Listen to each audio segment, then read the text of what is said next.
Welcome to the fourth slide presentation. I've had some feedback from you in the last few days. First of all, I am putting the slide presentations on MP4 files. As soon as I get the links, I'll make them available to you and I'll send out an email.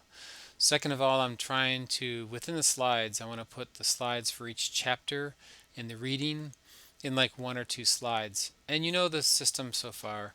I draw from these very kind of rudimentary, kind of simple, but very entertaining and memorable books. And then I try to draw out from that some more abstract concepts.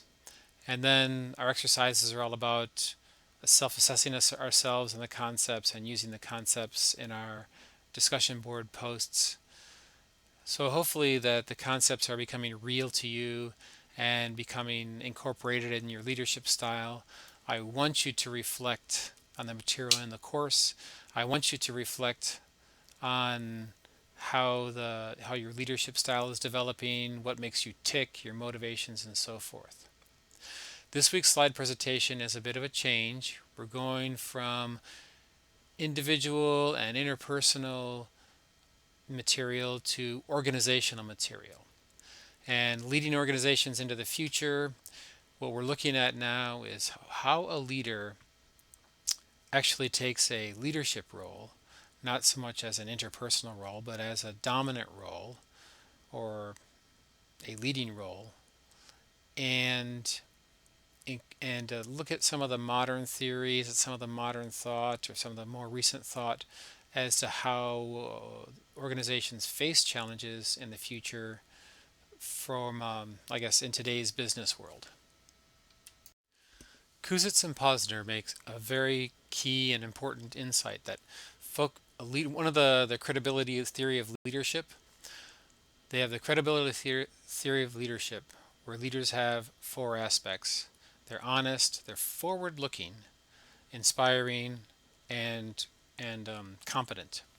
Well, forward-looking is what sets leaders apart from the rest, more so than anything else. So if you're going to look at the difference between a manager who's simply treading water and a manager who's a leader, a big difference is being forward looking. Now, what does forward looking imply? Well, it's the idea of developing a vision, first of all. Now, a vision is a very complicated thing for an organization to develop. It takes time, it takes effort, and mostly leaders can't simply develop it themselves and impose it on the organization. Vision is something that I think of as a piece of clay. It's constantly being molded. It's constantly being shaped. It's constantly being improved. And it becomes improved as you get more information and more insights. If you talk with others in your organization, you're probably going to find that each person has a very different idea of what the vision should be. There's no way that people in an organization are going to develop a shared vision or a common vision without some discussion, without some interaction, without some work. Now, in my experience, I don't think that this you can get a vision of a future with simply a committee meeting or a discussion board or anything like that. It's got to be a continuous type of effort that you sort of develop. You talk with one or two people, you talk with more and more and more, you stay optimistic, and by all means, keep at it. 30 minutes per day. In other words, every day. Not simply wait until the committee meeting to talk about a vision for the future. And I think that that's a formula for leadership. Now, what you don't do, I don't think that successful leaders do this, is they don't have a very well-defined, clear, absolutely dominant vision, and then they simply impose it on others. I don't think that's very effective because the rest of the organization is not going to have buy-in. Rather, what you do as a vision, as you develop your leadership, you develop your understanding of the future, you have some broad idea of a vision, and then you let others clarify it, work out the details. A related concept to the being forward looking is the idea of forecasting, predicting environmental changes or variations, and these are mostly external changes or variation. You have to have an understanding of the external environment of the firm, the competition, new regulations, new consumer preferences, more some of the supplier differences, the changes in technology, changes in the global environment, globalization. Let's predict some of those. Now, within an organization, very often there is a group or a small number of individuals who are in charge of forecasting. These individuals tend to have a lot of power. And I would argue that as a leader, you have to become involved with the forecasting team and to help get a better understanding of the environment. But the forecasters get power because it's very important for people within an organization to have some sort of stability in terms of expectations of the future. As human beings, we sort of operate better if we're confident that our efforts will pay off in the future. Now, our efforts will pay off in the future. That's expectancy theory if the future is predictable. If the future is entirely uncertain, that sort of gives us as humans a sense of insecurity, and it saps motivation. It saps, I guess, confidence and optimism. It introduces chaos. Well, we don't want to have too much chaos. We want to get the environment as predictable as possible. Forecasting is a way to do that. Another related concept to being future oriented is bringing the forecasting, the external environment, our understanding of that, inside the organization.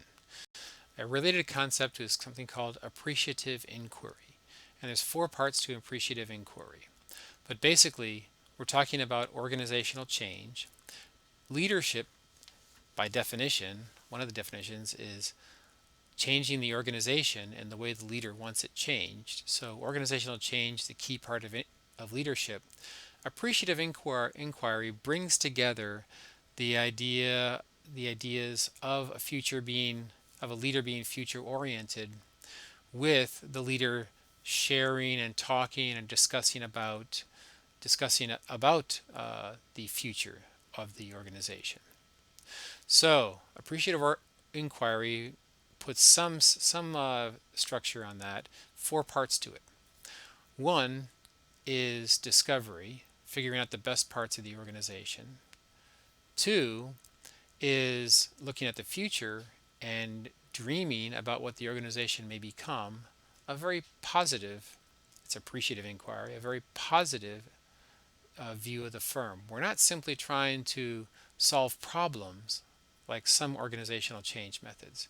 Rather than solving problems, we're anchoring on a vision of a better organization in the future.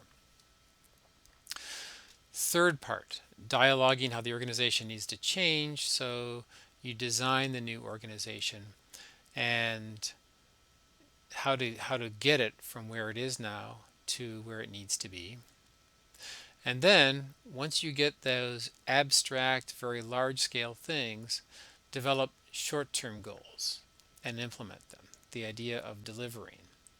So appreciative inquiry is a very way to maintain positive thinking, positive view toward the future, and changing the organization. So you're not changing out of crisis, you're not changing out of desperation, you're changing out of a desire to become a better organization.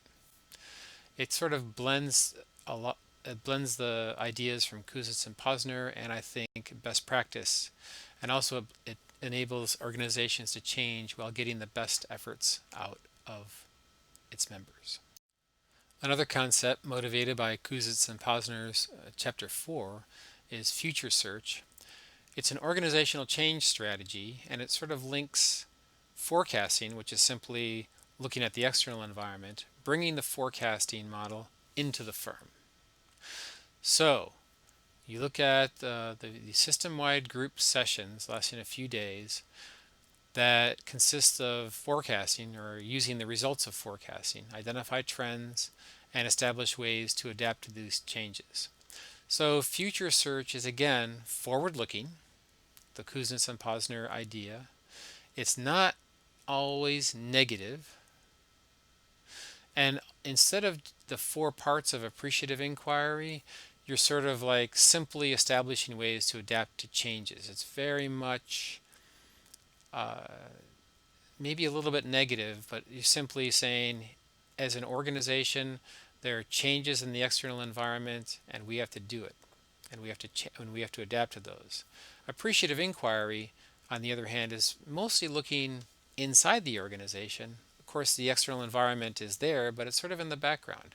With future search, the external environment is what drives the whole process, not so much the dreams of the members. Kouzes and Posner's Chapter 5, You Can't Do It Alone, just really reiterates a theme, emphasizes a theme that I've already touched on from Chapter 4. But it provides a little more detail.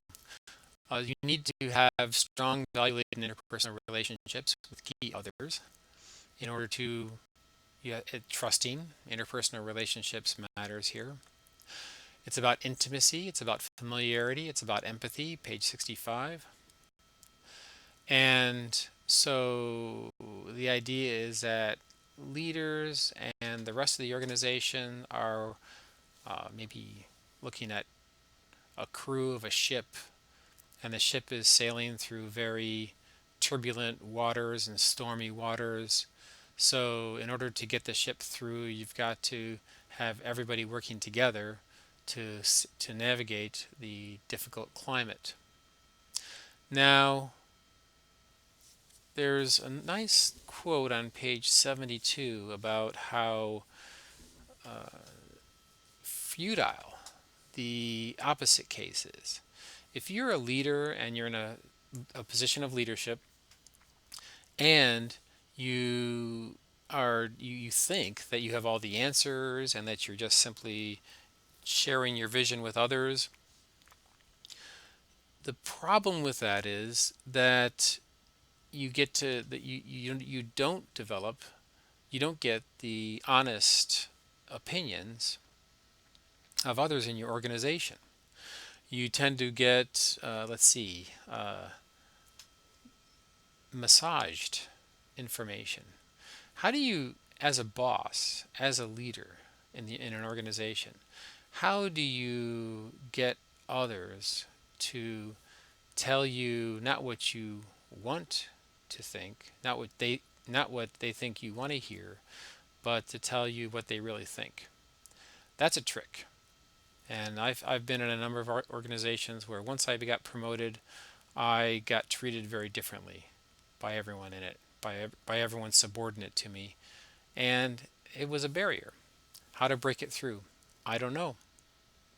I just mention it as an issue. One way is certainly to develop trusting relationships, which we've talked about, and also have constant dialogue regarding the future of the organization. Good luck. From the Phillips reading, chapter 8, there's 4 chapters we're talking about in this week's readings. Chapter 8 talks about exercising a strong hand, and it's the first part of implementing a vision for the future. So how can a leader take a vision that he or she has shared within the organization, and then implement it forcefully? So chapter 8 has some colorful things. The shin fly on the subordinate that hurts the subordinate but motivates him or her to work hard to implement the vision.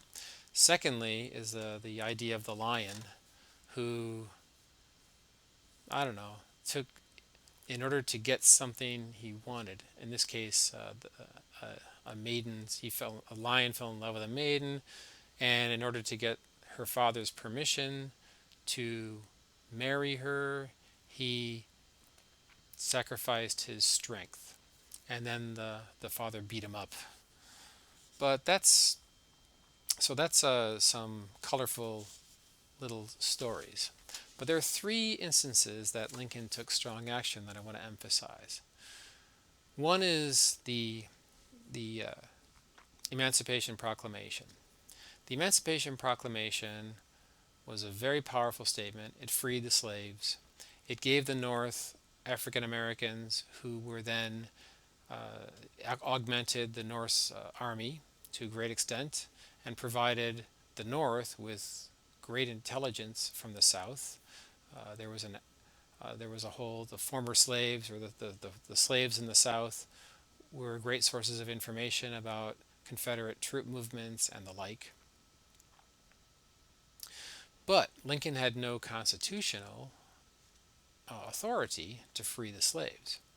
The only authority he had was as commander-in-chief of the army, as a matter of military option.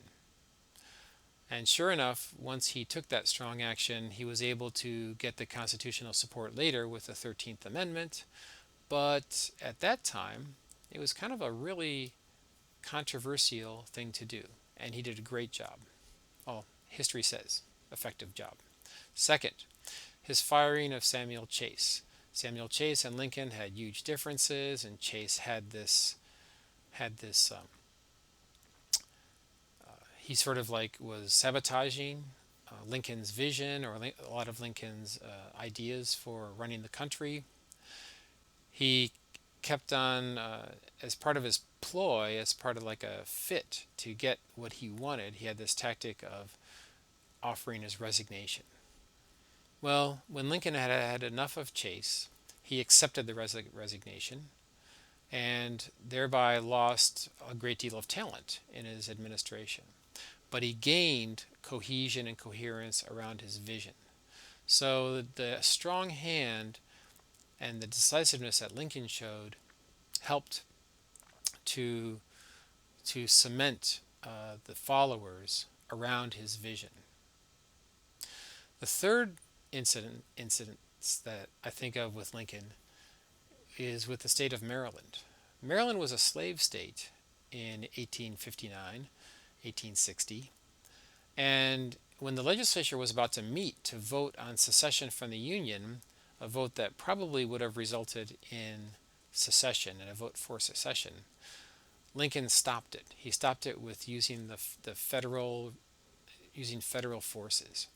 He broke up the legislature and imprisoned enough legislators so that they could not form a quorum and they couldn't vote. As a result of that, Maryland never seceded and fought for the Union in the Civil War. A good thing, I guess. Now, how did Lincoln do this strong hand, this decisiveness? These are powerful, controversial moves actions that Lincoln took. Well, Phillips talks about how Lincoln came up with these decisions. He didn't just do so capriciously and arbitrarily. He had a system described on page 96. He collected facts first, decided from a variety of possible solutions what was feasible, even was a little bit creative about what the solutions could be. He weighed the consequences of all options and probably shaped the possible solutions, shaped his designed option to be the maximum consequential impact. He tried to choose options that were consistent with policy objectives. And the policy objectives are the grand objectives, like keeping the Union together and the like, and effectively communicate and implement the decisions. that effective communication and effective implementation, obviously Lincoln was very good at. Because it's important to effectively implement decisions, the story about the lion and the lion giving up his strength is relevant. As a leader, you've got to keep your strength, the whatever sources of power you have that are legitimate in hand. Don't diminish yourself within your organization. You may need that stature to make your decisive moves. Philip's chapter 8 brings to mind two more concepts. One is decisive leadership. Leadership characterized by quickly forming an opinion of whether an event signals a problem or an opportunity. Decisive leadership is useful, but in Lincoln's case, I'm not so sure that it applies as here. Because a big problem of decisive leadership is when leaders make the wrong decision. They get the wrong opinion. Lincoln did not necessarily make quick opinions. He, as described on page 96, he actually carefully considered. He gathered information, like I say, considered all his options, and looked at policy objectives and so forth. So decisive leadership, if you can do this very fast, if you understand what your organizational values are, anything you can do to streamline your decision process and make it more make it more consistent with policy and consistent with therefore your vision, then you can be more decisive without necessarily falling into the trap of making the wrong decision.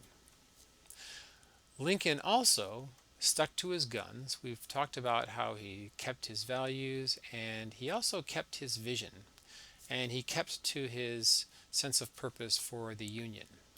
And that implies to me self-concept as a leadership competency. In other words, Lincoln viewed himself as an effective leader, as a leader who can get stuff done. And by definition, there's 4 parts. Well, it's a positive self-evaluation. And the positive self-evaluation as a leader has 3 parts. High self-esteem. So you think of yourself in a positive light. High self-efficacy. So you think of yourself as someone who is able to get stuff done. And internal locus of control, which means that as a person, you have control over your life and you attribute your successes and failures to your own capabilities and decisions and actions. So Lincoln had these things, I think, and it might be worthwhile emulating Lincoln to think about how we can also emulate them. I think chapters 9 and 10 of Phillips have much to tell us about the role of a leader in an organization. First of all, leaders don't necessarily do all the work. As a matter of fact, what they need to do is to get others to be passionate, creative, and show initiative in doing their job. How do you do that? One is you give followers the idea or the feeling that they have come up with the ideas themselves, and often they have. And Lincoln called this, or Phillips calls this, lead by being led. First of all, if a follower is motivated and competent and comes up with a great idea, and that idea is consistent with the policy and vision of an organization, and it's feasible, Lincoln would let them go with it and say, that's a great idea. I never thought of that. You can do that. And therefore the followers would feel great. They take credit for it. And if they accomplish something, Lincoln would not try to take credit from that accomplishment. He would let others bask in the glory of what they've done. And in a way, that's true, although Lincoln would certainly be responsible for setting the policy directions and making sure that these results were indeed consistent with his vision of the organization. What does that require? The chapter mentions active listening, that Lincoln was very good at listening. Again, active listening we talked about without judging and without feeling threatened, which is an idea of self-confidence and also emotional intelligence. Consistent with the idea of maybe servant leader, leaders should be humble, patient, self-controlled seems to apply here. And basically, it's a matter of character. A leader has to have the character to work with other aggressive, talented people and understand that the leader's job is not to dominate these other aggressive people, but rather to focus their efforts on the policy goals of the organization and have a clear idea of what those goals are. A tactic that Lincoln used to deal with troublemakers is shown on the vignette on page 100 to 102, one of my favorite stories about Lincoln. That Salmon Chase was agitating among senators to basically kick out Seward or discredit Seward, who was another cabinet member, and also discredit Lincoln, because Chase really sort of had his eye on the presidency or eye on taking power away from the presidency and therefore discrediting the president. Well, Samuel Chase spread some lies that Lincoln didn't consult the cabinet on major decisions and so forth and so on. The senators were really upset. So they met. So what did Lincoln do?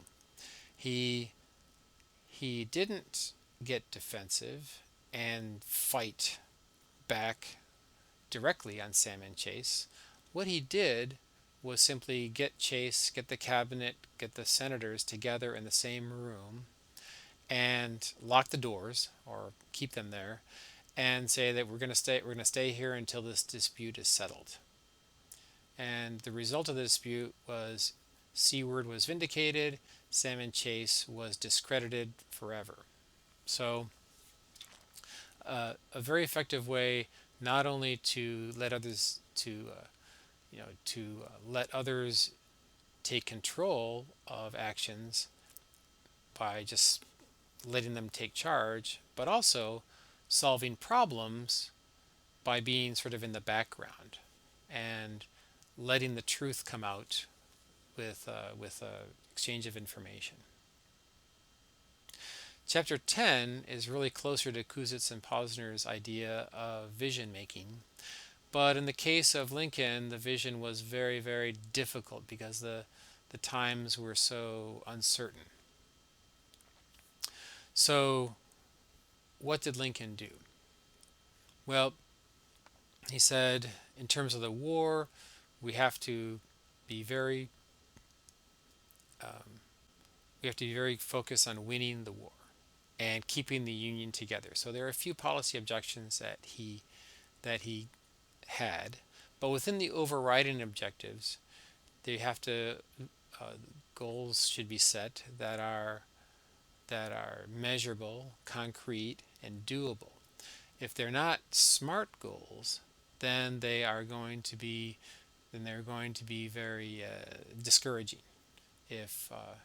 Because you can't really tell if a follower or if somebody is doing the job that you want them to do or not.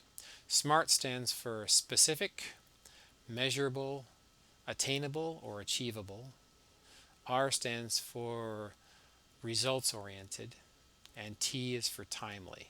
So I'm sure you've heard of SMART goals in your work, but certainly goals, the concept applies here. In addition to putting SMART goals in and holding people to them, Lincoln was also has this nice little idea about being flexible about achieving goals. So you can set goals and be results oriented, but sometimes the goals got to change because of big stumps in the field, or because sometimes the external environment just makes some goals not feasible. So when it comes to a vision, it's important to have a vision, have overall direction, but keep it vague, keep it flexible, so that you're able to adapt as necessary to changes in the environment.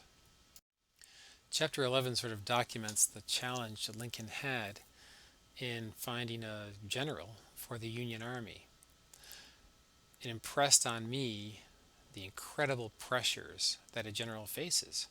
You've got to be willing to put men that you've lived with, men that you've trained, men that you've come to depend on, and put them in harm's way so that thousands of them would get killed on a regular basis in these battles, and you would just be able to keep on going to the next battle.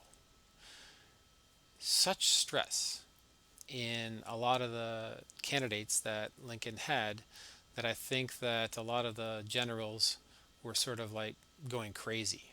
They would either go crazy by being extra aggressive, like Hooker, or they'd go crazy by not fighting appropriately, um, or just lose their mind. So how do you so what did Lincoln do? Well, he would go through a process of trying to choose the best person to lead the army. And he followed the following procedure. Kind of useful, especially the timeline and some of the lessons we got here. You'd select the best you can from your subordinates. You would pick the best general you could possibly get and put them in place. Then you'd monitor them and support them, but also observe them. Lincoln actually went out into the field, talked to the soldiers, talked to the generals, watched what was going on, uh, asked for reports of progress. He was great at staying up late at night and looking for telegraph news of the war from the Western Front, from the Southern, from the Pennsylvania, from everywhere. Select the best you can, and then monitor them and support them, but also observe them. And if they don't perform adequately within 3 to 5 months, if they're not doing the right things, then ease them out. Now, in a country, in an army where you're fighting life or death struggles, the qualities that you look for in a leader that Lincoln tried to emulate, tried to capture, are ones who are aggressive and competent. And that's very true for an army, for a leader of an army. And it's also true in a lot of today's corporate situations. You may notice that the people who get promoted may be very aggressive, very hardworking, very self-denying, but also very competent. And I would throw into that mix, all the other values, trustworthy, um, humble, patient, able to invoke trust, emotional intelligence, and so forth. But Lincoln went through five, six, seven. He went through a number of different candidates for top general before he got to Grant. So maybe the number one message for this chapter is the value of persistence. Persistence is an indicator of passion. So remember, passion is is the top human capability that people can get to an organization. If you're passionate about achieving something, you will just keep on working until you achieve it. And so persistence really is a measure of passion.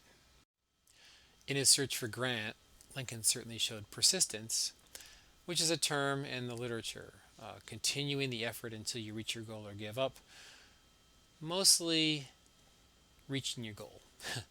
Giving up is not necessarily persistence, but you'd want to give up if it's clear that your effort is counterproductive. If you choose your goal well, consistent with your values, the effort will probably not be counterproductive, and then you would want to continue until you achieve your goal.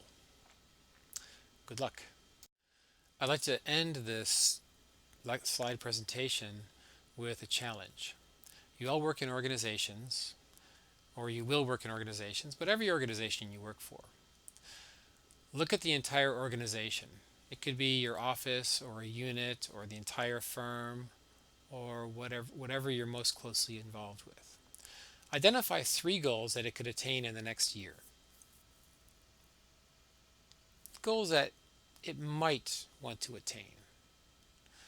And share these goals with someone else, maybe a friend. Say, I'd like to bend your ear about something. What do you think about the goals of the organization? So the idea is to engage in a dialogue, refine those goals. Maybe the other person thinks they're stupid, but make sure that the other person justifies that. And you learn how to counter that. So in other words, get a dialogue going, think about, and in the process, you'll think about goals for the future, and you'll also develop those goals in the other person. And then keep on doing that. I think that if you do this, identify 3 goals and continue to talk about them, just the talking about them will help to do 2 things. And this is from Kouzitz and Posner too. It will give people a sense of purpose about where the organization is going. And it will also allow everyone in the organization to figure out how working in the organization works for them. They might even adjust their own goals to be more in line with the goals of the organization and the values and the effort required to reach those goals.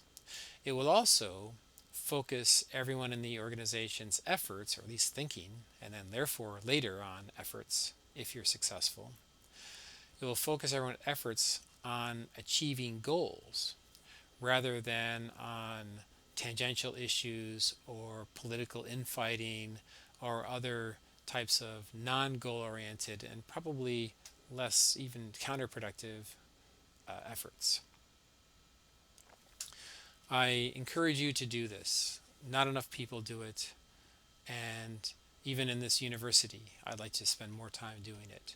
So, I don't know. It's a recommendation. It's a challenge to you. Anytime you want to talk about the success that you've had or the challenge you've had doing this, love to talk about it. Good luck.